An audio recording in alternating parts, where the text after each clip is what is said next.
In the last year of World War II, two gigantic armies charge across Northern Europe to pummel Nazi Germany into submission. It's a headlong race between the largest armies ever assembled in human history. On one side, the Soviet Red Army. On the other side, the army of the Western Allies. Their target? Hitler's Berlin. If you get Berlin, you are the victors of the war in Europe. The race is on, and the stakes could not be higher. Berlin is the control lever, the gateway to controlling the center of Europe. And if you control the center of Europe, you control the whole continent. But it's a prize with a massive cost. The devastation, the bloodshed is just simply unbelievable. It completely changes world history. Each army must travel 700 miles to stop a madman. 700 miles for victory, 700 miles to control the future of Europe and the world. What happens and how it plays out are still being felt, even now.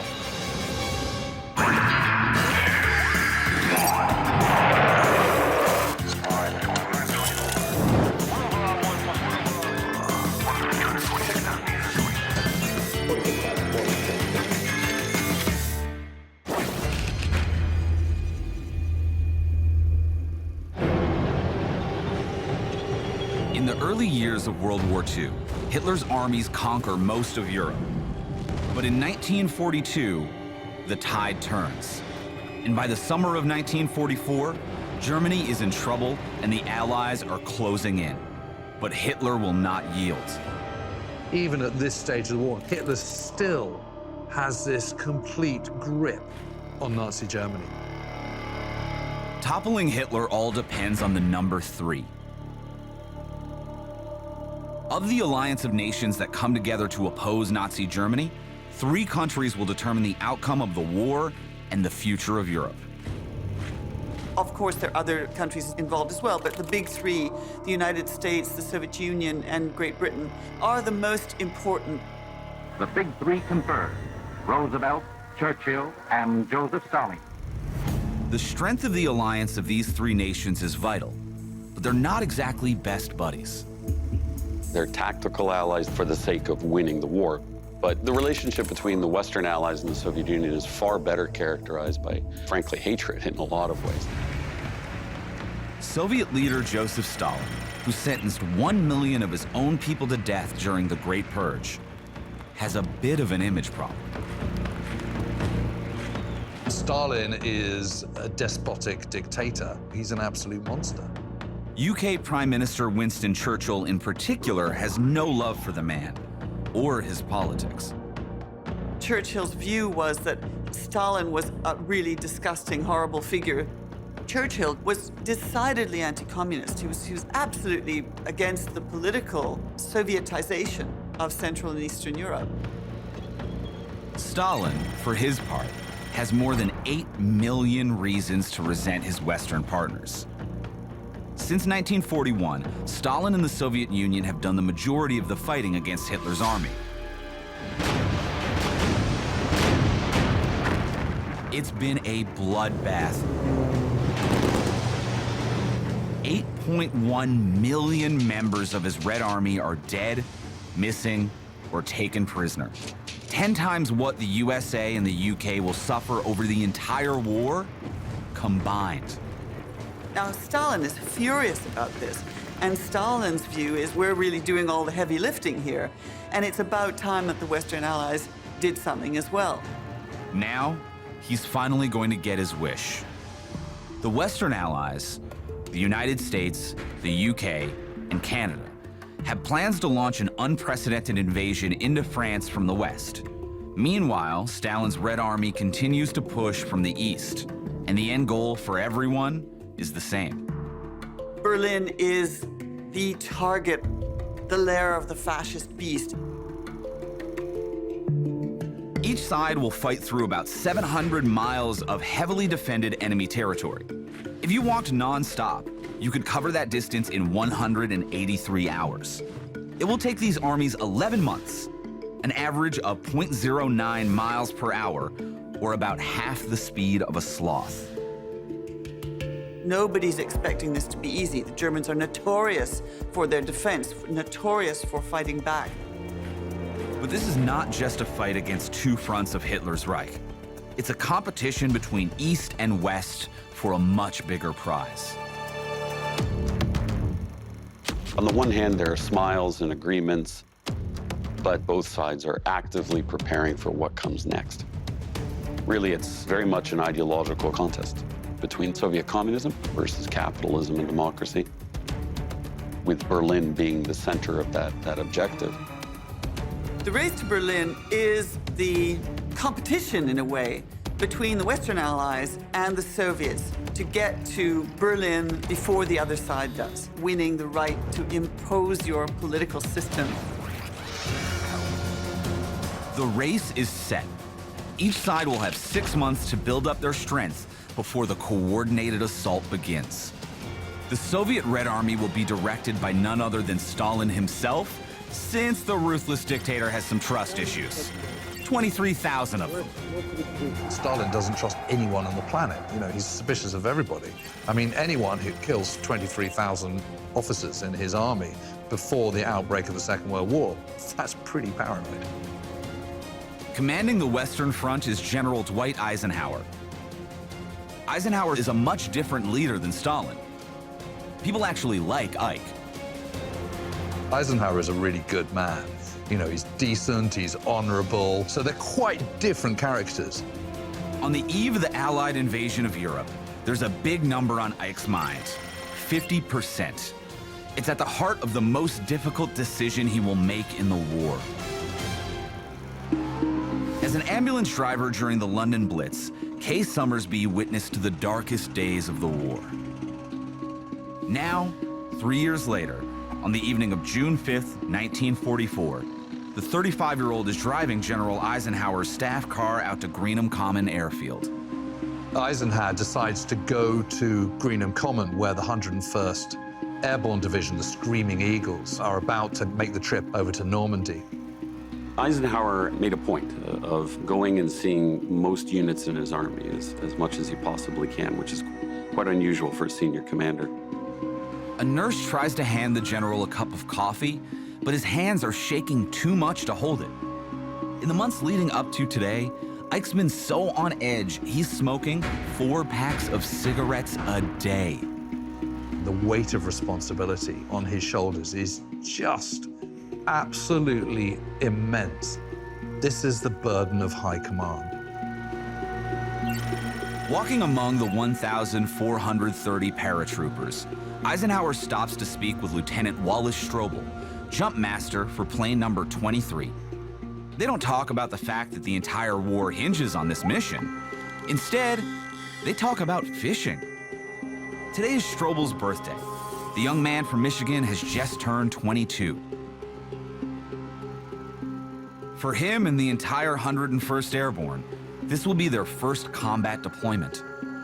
In fact, only 4% of all invasion force divisions have seen combat. Someone like Eisenhower, a humane man who values the lives of every single young soldier that is going into battle.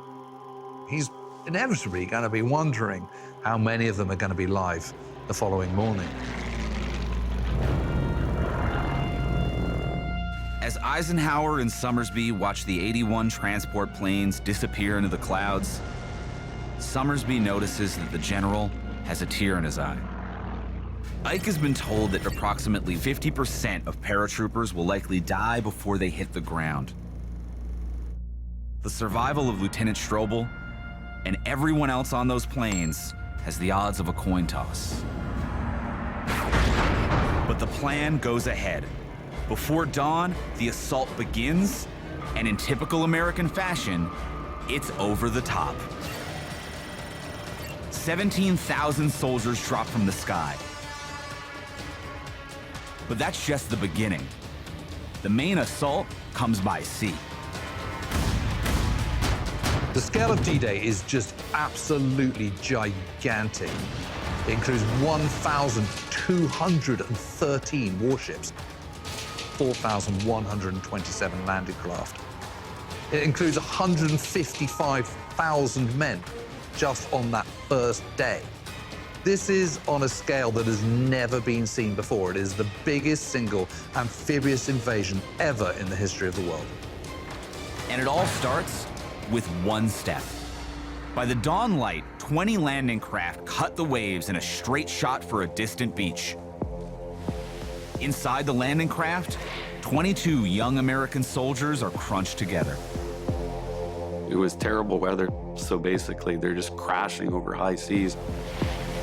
80% of them are seasick. They've been riding through rough waves for 2 hours. When the boat ramp drops open, Captain Leonard Max Schroeder is the first one out. They've arrived at 6:28 a.m., 2 minutes early, and they're still 100 yards from shore. So, you know, he wades into the water. He's got his Colt 45. He's waving it above his head and leading his men on. Weighed down by 80 pounds of equipment, Max surges forward, leading his men to shore. In the early hours of D-Day, he is the first man to put his foot down on French sand. It's step number 1 in the race to Berlin. And the starter's pistol is an explosion of gunfire from entrenched German positions up the beach. Hell is unleashed. The bullets start whizzing by and the explosions, and you got nowhere to hide. Max is hit twice in the left arm and side, but the 25-year-old keeps fighting. By the afternoon of June 6th, he and his men have done their job. They have secured the beach. Captain Schroeder survives to fight another day, but many aren't so lucky. Of the estimated 10,000 Allied casualties on D-Day, 4,414 men lost their lives. Despite the losses, the D-Day landings are a success. The most important thing when you're launching an amphibious invasion is that it doesn't fail. And D-Day doesn't. It's really very, very successful. Eisenhower could breathe a sigh of relief. Pre-invasion casualty estimates had been almost 4 times higher than they turned out. And only 338 American paratroopers were killed, far below the 6,500 he'd been told to expect. At the end of the day, the Allies secure the foothold they need on French soil. Between D-Day and the end of the war, 2.5 million men, 500,000 vehicles, and 4 million metric tons of supplies will pass through the beachhead. In the race to Berlin, the Western Allies are first out of the blocks. D-Day will stand in history as one of the greatest military feats of all time. The Allies were on their way to Berlin. The Western Allies are off to a great start. But on the Eastern Front, Stalin is seething. He's got 30 million reasons to be out for vengeance. Stalin and Hitler had been allies, but in 1941, Hitler, being Hitler, betrays Stalin. When the blow came, it was from 5 different directions. Stalin was absolutely shocked when Hitler invades the Soviet Union, and Hitler's invasion is brutal. Many people believed that the Soviet Union was actually going to fall. Somewhere between about 27 and 30 million people in the Soviet Union died. The vast majority are civilians, which tells you the nature of the German war effort. It's not a regular war. This is a war of extermination. It's a war of blood. But the Soviets fight back, fueled by the biggest draft in history. This war is not an ordinary war. It is the war of the entire Russian people. Before the end of World War II, almost 30 million troops will be drafted to serve in the Red Army. That's one new soldier for every person lost to Hitler's invasion. A lot of young men weren't properly trained, didn't have proper uniforms. They had bad equipment. They were taken from their villages and just said, okay, you're going to the front line now. You have to fight because we need you. In June of 1944, with his army now replenished and the Western Allies' invasion of Europe underway, it's time for Stalin to strike in the east. Bagration is Stalin's plan for the Great Summer Offensive of 1944, the largest, bar none, single Allied campaign in World War II. On D-Day, the Western Allies' invasion force numbered approximately 155,000. But that's nothing compared to the number Stalin has. He begins his race to Berlin with a force more than 10 times bigger. Stalin gets together over 2.3 million men. We're talking thousands of tanks, thousands of trucks, thousands of aircraft. It's absolutely massive. Hitler, by this point, has around about 1 million troops on the Eastern Front. They're setting up this horrific defense that the Soviets are going to have to go through. Stalin's problem isn't the number of men he's got, but how to hide the fact that he's got so many. The goal? Catch the Germans off guard. What Stalin wants is to try and hide from the Germans that, there is this storm of steel coming their way.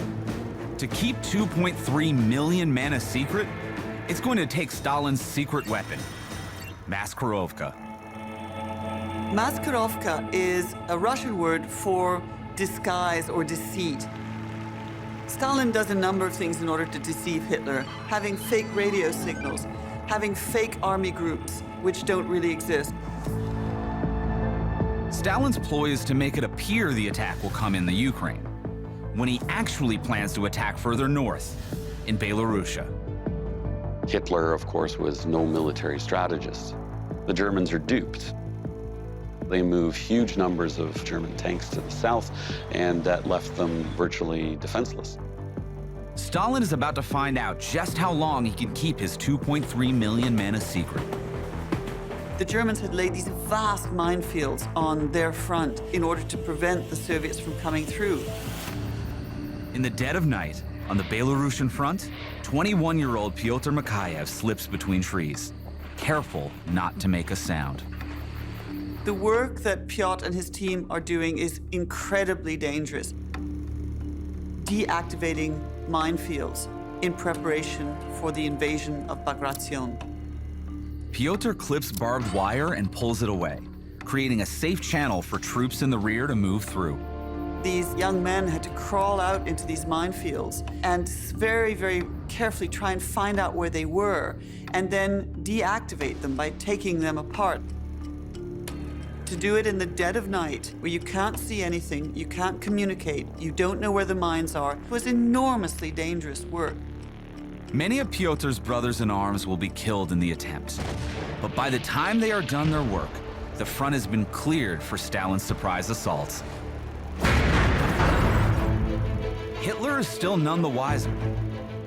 But how much time does Stalin have before he is?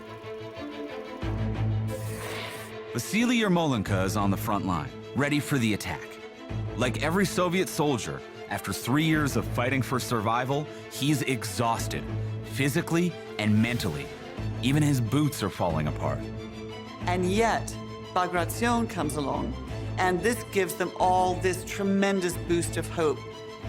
Because finally, this is the chance that they're going to actually be able to show the Germans what they've got. On June 22nd, it begins. Battle begins early in the morning, and it begins with artillery barrage.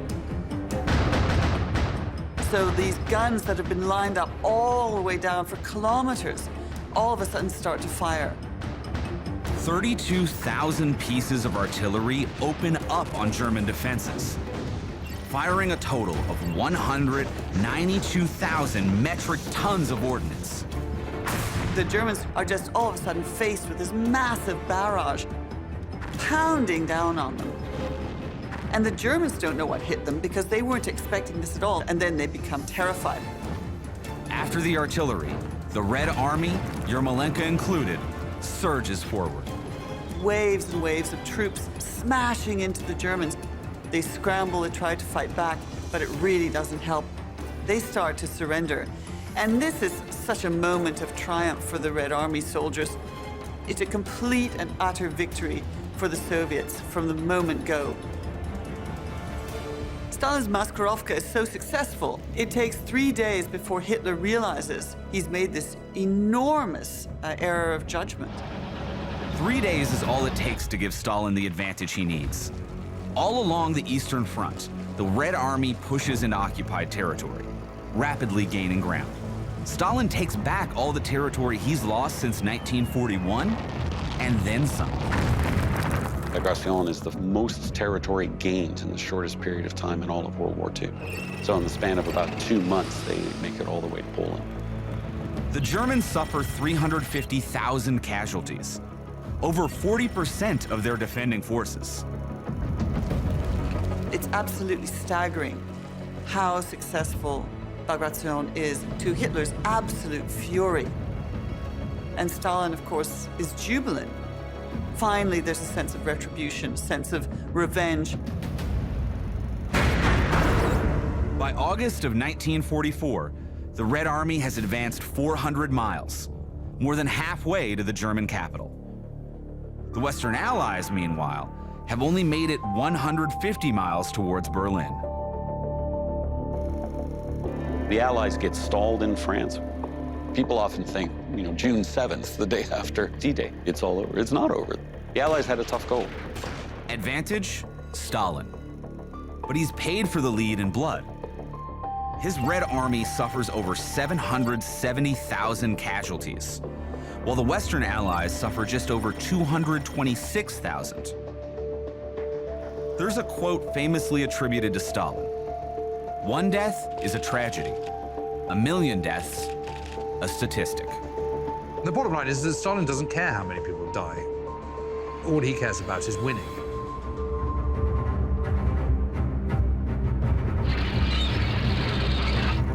Commanding the Western Front, Eisenhower has been taking a more measured approach on the road to Berlin than Stalin. In terms of character, in terms of personality, you almost couldn't find two people more opposite. Because Eisenhower is very cautious, he's very concerned with the welfare of his own men and women. After the success of D-Day, the Western Allied armies get bogged down by heavy German resistance in Normandy. Allied bombing, followed by overwhelming forces, is what actually breaks them. And the American forces burst their way through that hole. The Western advance is finally picking up steam, and Eisenhower is hoping to make up ground in the race to Berlin. But at a time when any delay counts, he's got a problem in Paris. 20,000 problems, actually.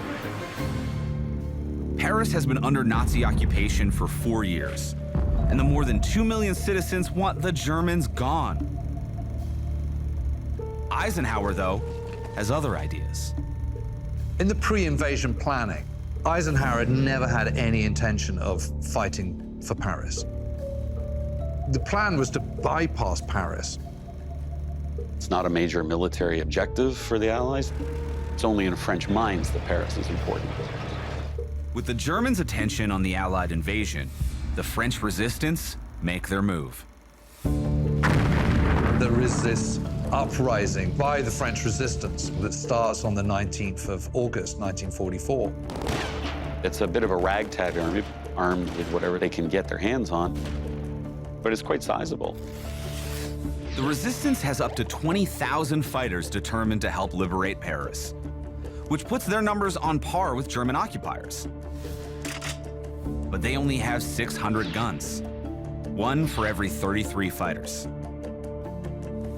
Despite being badly outgunned, the resistance have the backing of the people of Paris, but the Germans don't back down.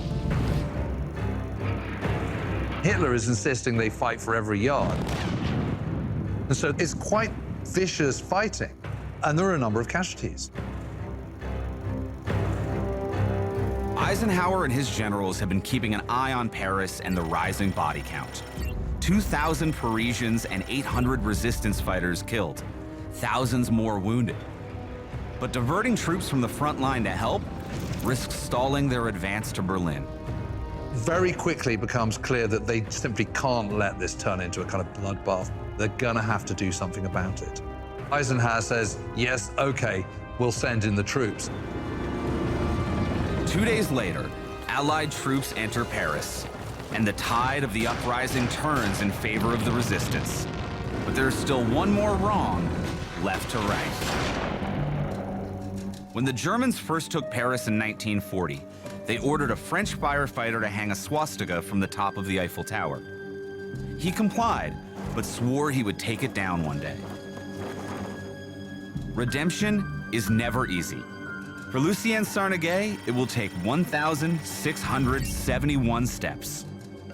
August 25th, the battle for Paris is raging. The city is in chaos, but Sarneguet is singularly focused. He's kept a tricolor, the red, white, and blue flag of France, since the surrender back in 1940. And he sees this opportunity to raise the tricolor on the very top of the Eiffel Tower. Sarneguet and 3 fellow firefighters rush to the base of the Eiffel Tower. As the 4 men begin to climb the 1,000-foot-tall tower, the Germans open fire. There was heavy fighting. Germans were shooting at him. And then he saw another team of Frenchmen doing the exact same thing. So it became kind of a foot race. Sarneguet rushes to close the distance. Gasping for breath, the 45-year-old reaches the last of the tower's 1,671 steps to see his competition raising their own tricolor in place of the swastika. Sarneguet swore he'd be the one to do it, but in the moment of seeing the French flag flying once again, his disappointment gives way to elation. It was never about him. This was about France. You're not just raising one flag, you're taking down the flag of your oppressor.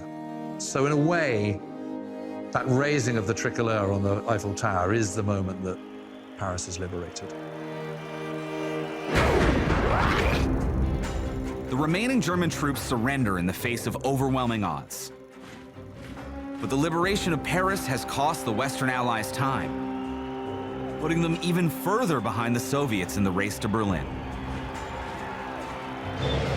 Which means Stalin, already ahead of the game, has 63 days to kill. At the start of August 1944, Stalin's Red Army is approaching the Vistula River. Just on the other side, Warsaw. Just like the Parisians, the Polish Home Army thinks liberty is at hand, and they rise up against the German occupiers in Warsaw. But to the surprise of the Home Army fighters and the Germans, the Red Army stops 6 miles outside the city and doesn't budge. The Russian army is ordered to stay put. There's no reason why they couldn't have helped. It was the malice of Stalin, not wanting to spend his forces for Poland.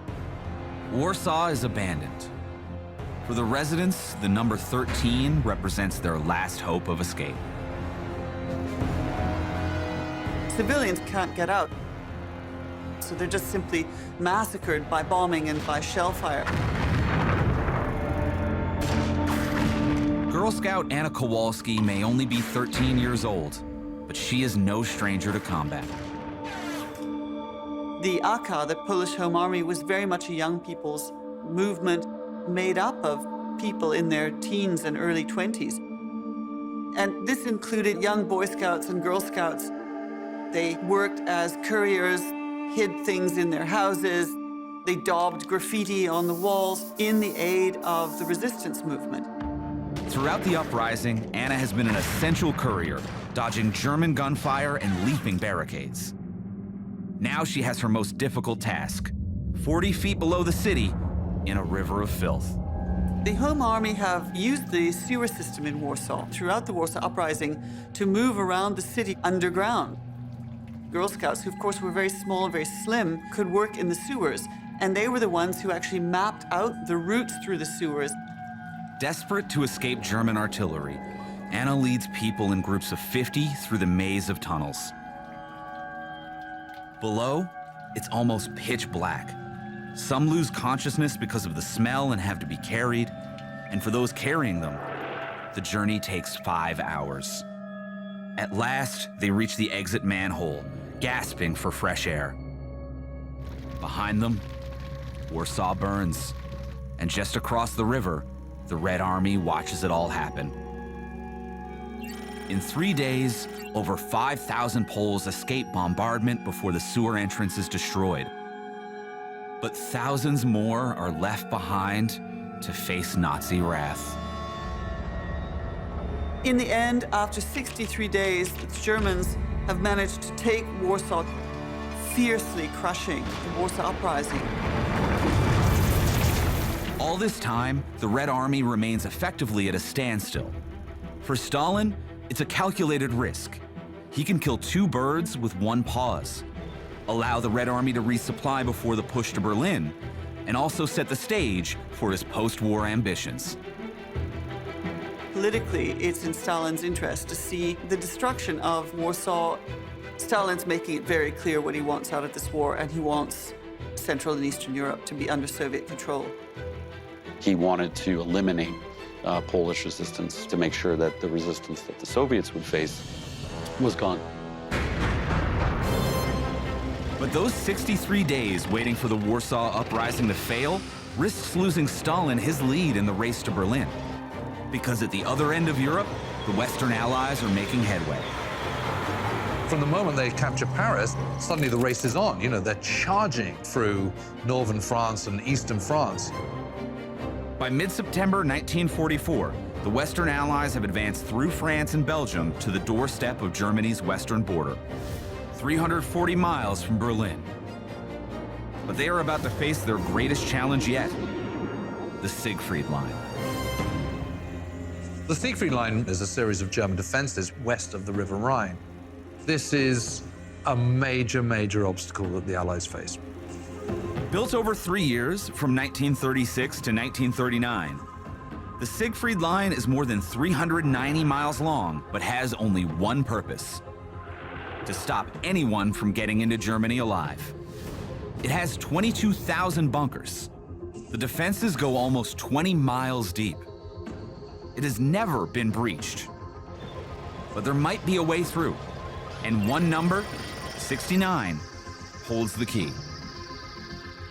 Eisenhower's methodical advance has kept his forces relatively safe up to now, but has him trailing Stalin in the race to Berlin, a fact that frustrates Winston Churchill.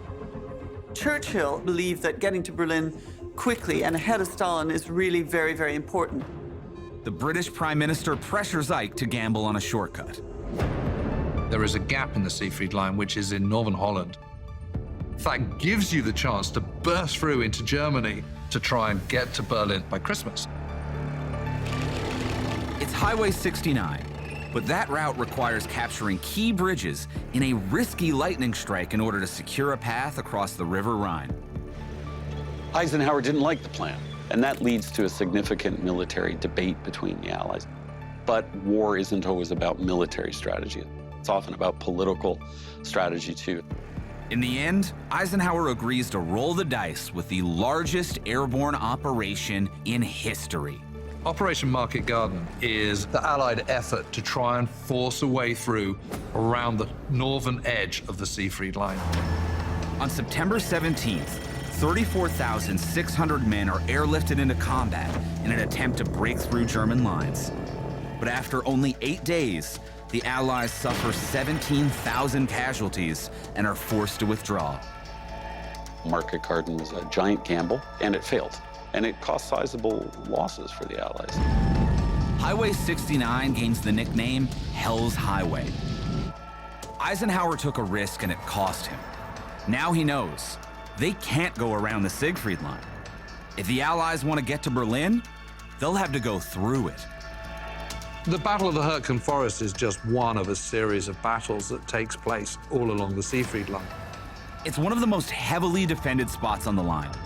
54 square miles of dense woods, deep ravines, and high ridges. And the Western Allies' biggest enemy? A 100-foot-tall pine tree times several million. The whole Allied way of war is to use firepower, tanks, and vast amounts of artillery. But in a dense pine forest, how do you do that? The infantry have got to actually gain the ground. November 14th, 1944. 20-year-old Private Floyd A. Fulmer advances through the thick forest. Everything is silent. As he inches forward, he is surrounded by the bodies of those who came before him, reminding him of just how deadly this place is. Suddenly, the trees come alive with gunfire, mowing down the men as they stumble and dive for cover.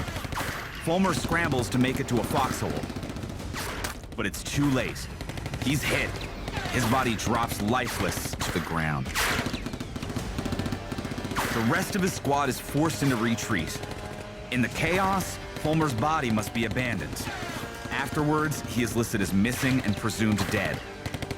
One more fallen soldier in a forest filling up with them. By the end of the Hurtgen Forest campaign, on December 16th, 1944, an army of 120,000 will suffer 33,000 casualties, a rate of 27.5%. We look back on these things and we say, well, eventually they won, but we often forget that it came at significant cost. In all, the Siegfried Line will cost the Western Allies 250,000 casualties and stall their advance on Berlin for months.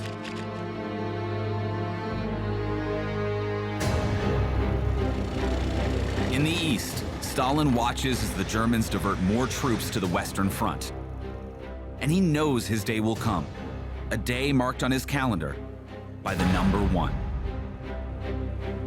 By the end of December 1944, the Red Army has been standing down for 5 months outside of Warsaw.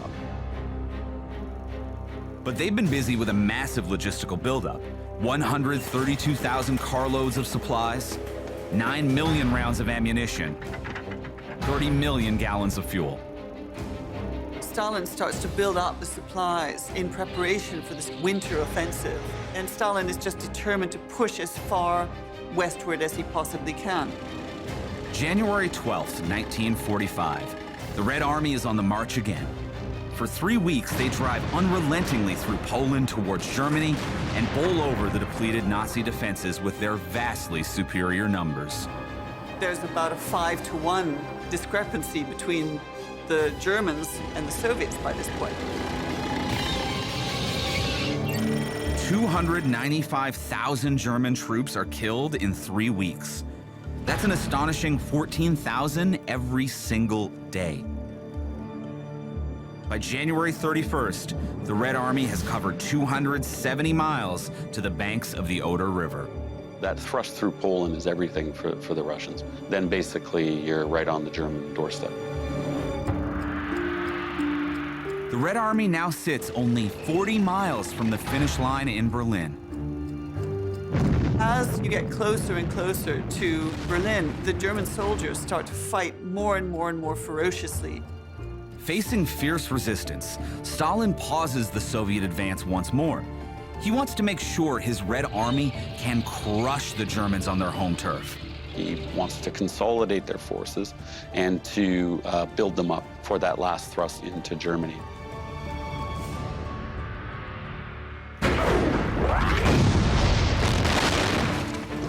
February on the Western Front. The Allies are finally past the Siegfried Line, battling their way into German cities and towns on the banks of the River Rhine. By the end of March, they've crossed the Rhine and are into the German heartland. In March 1945, it's clear to Eisenhower that Hitler doesn't have a hope of winning. In most wars, usually people surrender when they're not going to win. But Hitler has no intention of surrendering. He's insisting his army defend to the last man standing. So, with Berlin just 175 miles away, Eisenhower changes focus. His primary objective is, of course, to deliver victory to the Allied forces, but he wants to make sure that the goal is achieved without dramatic losses or as few losses as is possible. That now becomes the paramount goal, not the race to Berlin. Eisenhower decides it's better to isolate Berlin, cut off the enemy's supply lines, and slowly suffocate the remaining German resistance. But he'll need Stalin to go along with this plan. Eisenhower sends his telegram to Stalin on the 28th of March, 1945. You know, he's a pretty straightforward, honest kind of guy. And I suppose his hope is that by being straight with Stalin, Stalin will be straight with him. Eisenhower wrote the telegram to assure Stalin his intentions, that an American thrust to Berlin would be a waste of time and effort, and all they had to do was basically wait it out. Now, Stalin gets this telegram, and he's absolutely thrilled. He says, yes, yes, we absolutely agree. We don't think that Berlin is a particularly important strategic point anymore either. And then the first thing he does after answering the telegram is to call together his generals and to figure out how they're going to take Berlin as quickly as possible. It's April 1st, April Fool's Day. Eisenhower has made the mistake of underestimating Stalin's willingness to sacrifice Soviet lives to get what he wants. And the next date on Stalin's calendar? May 1st. The final push to Berlin will involve over 2 million Soviet troops, 6,250 tanks, and 41,000 pieces of artillery. More than 750,000 German troops stand between them and the German capital. On April 15th, the assault begins. 1.2 million shells rain down on the first day. After 9 days of intense fighting, Red Army troops have surrounded Berlin. They swarm into the city. Their goal? The Reichstag, the traditional seat of the German government. They're like locusts. I mean, it is carnage, destruction, death, mayhem, everywhere you look. The race to Berlin has been run for 11 months and 700 miles. But the last 1,200 feet takes 7 hours to cross. April 30th, 1945. 20-year-old Kazakh Lieutenant Rahimjan Koshkabayev and his comrade Grigory Bulatov take cover. The battle is raging around the Reichstag. The Germans are fiercely defending it, and these two young men who've been fighting for such a long time have a very precious cargo with them. 2 men carry a Soviet flag. Their orders are that the flag must hang from the Reichstag by May 1st, International Workers' Day. Exactly the kind of political home run Stalin is looking for. They're sneaking toward the Reichstag. There's sniper fire, there's rifle fire, there's shrapnel going off, but they manage to get inside. Heavy German resistance pushes back at them as they ascend the steps. By the time they get safely to the top, night has fallen. They complete their mission in the dark with just over 3 hours to spare, hanging the flag and officially declaring a winner in the race to Berlin at 8:40 p.m. on April 30th, 1945. They were going to take pictures of this flag waving above the Reichstag. But the problem was, of course, by this point it was dark and the image didn't work and nobody really sees it. And so they wrap the flag back up again and retreat. The race began with gunshots over Utah Beach. It ends with a gunshot as well. A few hours before the Soviet flag is planted on the Reichstag, 28 feet underground, Adolf Hitler puts a gun to his head and pulls the trigger. By the end of the Battle of Berlin, Soviet casualties stand at 81,000 dead or missing. The Germans have lost at least 100,000. Stalin has the victory he craved, but it isn't enough. He needs the world to see it. It's the photograph of the guy on the Reichstag that's important to Stalin. However, it's not until the 2nd of May when they reenact the moment that the famous picture of the young soldier reaching out and putting the flag up on the Reichstag is actually photographed. One last deception from the master, Joseph Stalin. The unqualified winner of the race to Berlin, Adolf Hitler puts a gun to his head and pulls the trigger.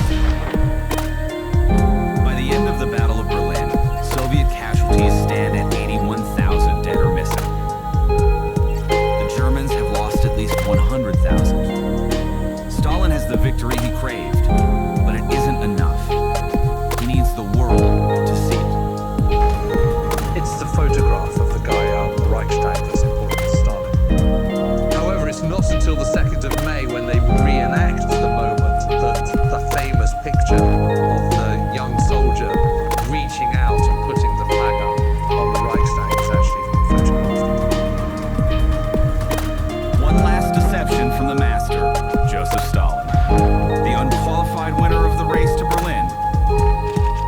if he was one day late. Stalin's getting to Berlin first is a great propaganda coup which bolsters his own image in the Soviet Union.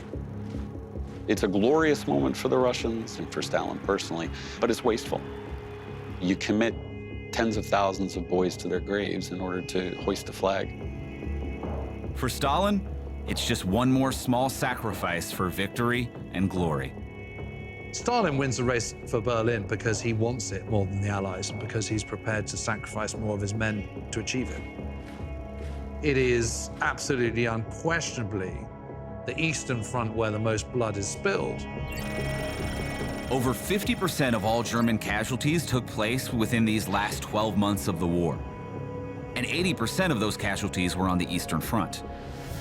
The Western Allies faced 25% of the German army. The Soviets faced 75%. The Soviet Union lost more than 15% of its population, but they won the race. And for Stalin, much more. In a way, World War II sealed the power of Stalin and his regime. And he's got pretty well everything east of Berlin and also East Germany. An iron curtain split Europe. Stalin had his glory, his territory, and a stranglehold on Europe, from which to maintain Soviet control for decades to come.